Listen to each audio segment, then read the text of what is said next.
ಹೀಗೆ ಸಾರ್ವಜನಿಕ ರಸ್ತೆಯಲ್ಲಿ ಗುಂಪು ಕಟ್ಟಿಕೊಂಡು ಕೈಯಲ್ಲಿ ಕಡಗ ಹಿಡಿದು ಕೇಕ್ ಕತ್ತರಿಸುತ್ತಿರುವ ವ್ಯಕ್ತಿಯ ಹೆಸರು ನವೀನ್ ಅಂತ.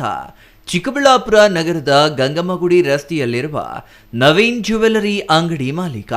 ಹೌದು, ವಿಶ್ವಕರ್ಮ ಸಮುದಾಯದ ಉತ್ಸವ ಸಮಿತಿಯ ಅಧ್ಯಕ್ಷರಾಗಿರುವ ನವೀನ್ ಭಾನುವಾರ 49ನೇ ಹುಟ್ಟುಹಬ್ಬವನ್ನು ಆಚರಿಸಿಕೊಂಡಿದ್ದಾರೆ.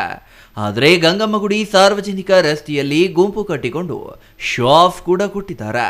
ಅದರಲ್ಲೂ ಕಾನೂನು ಬಾಹಿರವಾಗಿ ಗುಂಪು ಕಟ್ಟಿ ಸಾರ್ವಜನಿಕ ರಸ್ತೆಯಲ್ಲಿ ಖಡ್ಗವನ್ನ ಹಿಡಿದು ಕೇಕ್ ಕತ್ತರಿಸಿ ಬಿಲ್ಡಪ್ ಕೊಟ್ಟಿರುವ ವಿಡಿಯೋ ಸೋಷಿಯಲ್ ಮೀಡಿಯಾದಲ್ಲಿ ವೈರಲ್ ಆಗಿದೆ.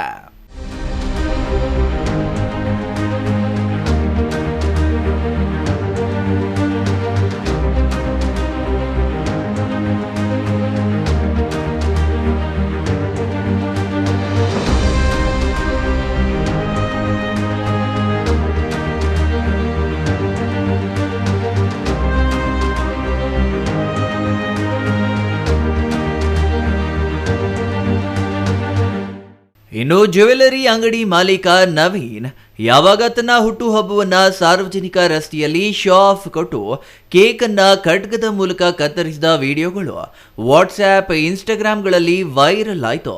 ಚಿಕ್ಕಬಳ್ಳಾಪುರ ನಗರ ಠಾಣಾ ಪೊಲೀಸರ ಗಮನಕ್ಕೆ ಕೂಡ ಬಂದಿದೆ. ಪೊಲೀಸರು ನವೀನನ್ನ ಠಾಣೆಗೆ ಕರೆಸಿ ವಿಚಾರಣೆ ನಡೆಸಿ ನಂತರ ಖಡ್ಗವನ್ನ ವಶಪಡಿಸಿಕೊಂಡಿದ್ದಾರೆ. ಇನ್ನು ಬಂಗಾರದ ಅಂಗಡಿ ಮಾಲೀಕನನ್ನ ಪೊಲೀಸರು ಕರೆಸಿ ತನಿಖೆ ಮಾಡಿದಾಗ ಅದು ಪ್ಲಾಸ್ಟಿಕ್ ಖಡ್ಗ ಅಂತ ಗೊತ್ತಾಗಿ ಪೊಲೀಸರು ಪೆಟ್ಟಿ ಕೇಸ್ ಒಂದನ್ನ ದಾಖಲಿಸಿಕೊಂಡು ಬಿಟ್ಟು ಕಳಿಸಿದ್ದಾರೆ. Thoudanahalli Ramesh, CTV news, Chikkaballapur.